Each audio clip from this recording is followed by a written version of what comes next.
Bonjour et bienvenue. Aujourd'hui, on aborde un sujet important et assez délicat. Le trouble de la personnalité borderline. Oui, un trouble qui touche quand même pas mal de monde. On parle d'environ 2% de la population. Exactement. 2%, c'est pas négligeable. Et ça se caractérise par une instabilité vraiment profonde qui impacte lourdement la vie des gens. C'est ça. Pour cette discussion, on va s'appuyer sur un texte assez spécifique, un écrit finlandais de Jorma Tashka. Mhm. Il y décrit une approche thérapeutique particulière qui a été menée pendant 2 ans dans un hôpital de jour. C'est basé sur la théorie des relations d'objets. Une théorie assez classique en psychanalyse, oui. L'objectif pour nous, c'est de comprendre cette approche qui est centrée sur une notion, je trouve, assez parlante, le moi chaotique, ou chaosmina en finlandais. Chaos Mina, oui. Et de voir comment cette vision peut aider à cheminer vers la guérison, vers ce que l'auteur appelle l'individuation. Tout à fait. Alors, commençons peut-être par là. Comment le texte définit se trouve le borderline? Qu'est-ce qu'on retient? Classiquement, on retrouve cette instabilité qui touche un peu tout. Les relations interpersonnelles, l'image de soi, les émotions. Oui, Il y a aussi l'impulsivité qui peut être assez marquée. Une peur souvent intense de l'abandon. la peur de l'abandon, oui, c'est central. Un sentiment chronique de vide aussi, parfois une colère très forte, difficile à gérer. Et puis, dans certains cas, on peut avoir de la dissociation ou de l'automutilation. D'accord. Et ce qui est intéressant dans ce texte, c'est que Taka, lui, il situe les origines très tôt, dans l'enfance. Oui, bien plutôt que ce que suggéraient les anciens critères du DSM-4, par exemple, qui parlaient plutôt d'une apparition à l'adolescence ou au début de l'âge adulte. Lui, il ancre ça dans les toutes premières relations. Et justement, ça nous amène au cadre théorique qu'il utilise, la théorie des relations d'objets. Vous pouvez nous en dire un mot? Oui, alors pour simplifier, cette théorie postule que nos premières interactions, surtout avec nos figures d'attachement principales, façonnent notre manière d'entrer en relation plus tard et l'image qu'on se construit de nous-mêmes. Des sortes de moules relationnels, en quelque sorte. C'est un peu l'idée, oui. Et dans cette perspective, le trouble borderline serait vu comme un arrêt, une sorte de blocage dans le développement psychologique. À quel moment? Spécifiquement pendant ce que Margaret Marler appelait la phase de rapprochement vers 18-24 mois, c'est un moment où l'enfant prend conscience de sa séparation physique et psychique d'avec sa mère, mais il a encore du mal à intégrer une image stable et nuancée de lui-même et des autres.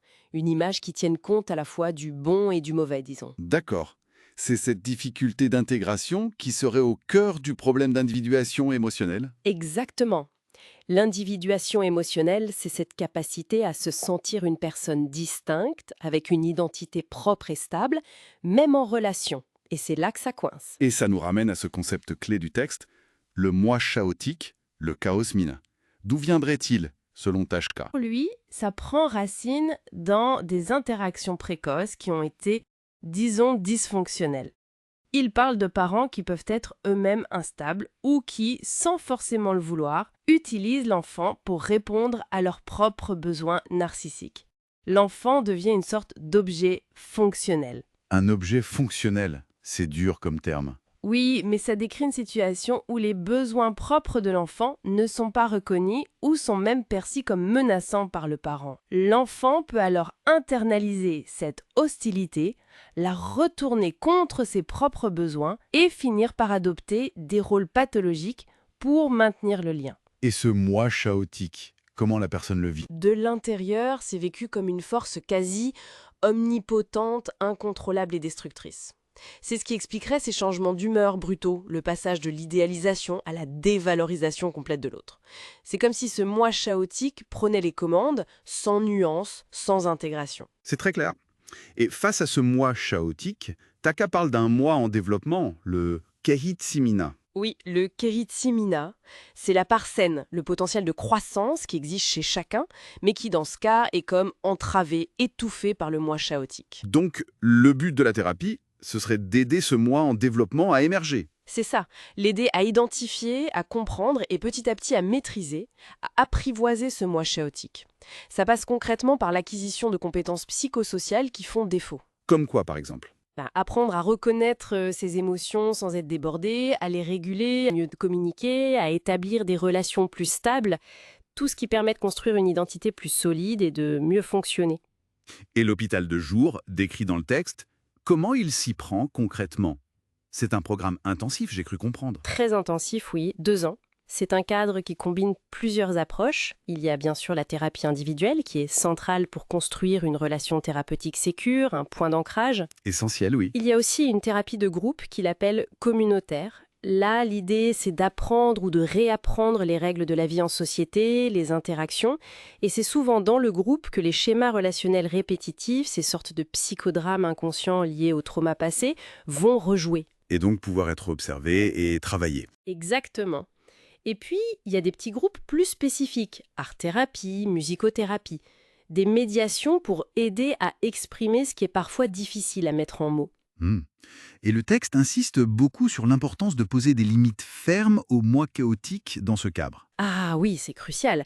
Le cadre thérapeutique doit être très contenant, très structuré, pour offrir la sécurité nécessaire, mais aussi pour confronter, avec bienveillance mais fermeté, les manifestations du moi chaotique quand elles surgissent. Il faut aider le moi en développement à se renforcer face à lui. Et quels sont les résultats rapportés? Est-ce que ça fonctionne, cette approche? D'après le texte de Tarka, les résultats sont plutôt positifs. Il fait état d'améliorations significatives sur l'image de soi, le bien-être, la capacité à gérer sa vie. C'est encourageant. Et il avance même en taux de guérison assez élevé, hein. Il parle de jusqu'à 80%.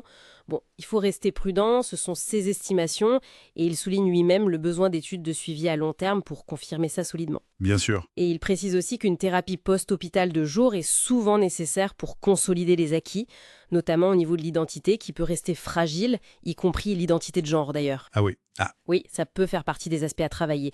Le rétablissement, c'est vraiment une reconstruction en profondeur. Ça peut vouloir dire revoir complètement son réseau social, parfois même couper certains liens familiaux si ceux-ci sont trop toxiques. C'est un long chemin. c'est un cheminement profond, en effet. Donc, si on devait synthétiser l'idée maîtresse de cette approche finlandaise, Ben, je dirais que c'est une approche thérapeutique très engagée, très intensive, qui va chercher à comprendre les racines du trouble dans les dynamiques relationnelles précoces. mhm, Et qui conceptualise la souffrance comme une lutte interne entre ce moi chaotique, issu des blessures et des rôles subis, et un moi réel, ce moi en développement, qui aspire à grandir, à s'épanouir, à s'individualiser. une lutte pour l'individuation, finalement. C'est tout à fait ça. Et pour terminer, vous vouliez partager une pensée un peu élargie de Taka. Oui, une petite ouverture, un peu provocatrice peut-être. Taka, dans ses écrits, il ne limite pas cette idée de moi chaotique à la seule sphère individuelle. Ah. C'est-à-dire, Il suggère que cette dynamique interne, ce conflit entre une part destructive et une part qui cherche à construire, pourrait aussi éclairer certains phénomènes collectifs. Comme quoi, par exemple, il pense notamment à la puissance d'attraction de certaines idéologies destructrices. Comme si ces idéologies entraient en résonance avec le moi chaotique présent potentiellement en chacun, ou du moins chez certaines personnes, et l'amplifier au niveau groupal. intéressant. Ça invite à réfléchir au lien entre nos conflits intérieurs et les dynamiques sociales plus larges, en effet. Voilà, une piste de réflexion peut-être sur comment les dynamiques psychiques individuelles peuvent parfois se retrouver, projeter ou amplifier dans le champ social et politique. Une question complexe mais passionnante. Merci beaucoup pour cet éclairage. Merci à vous.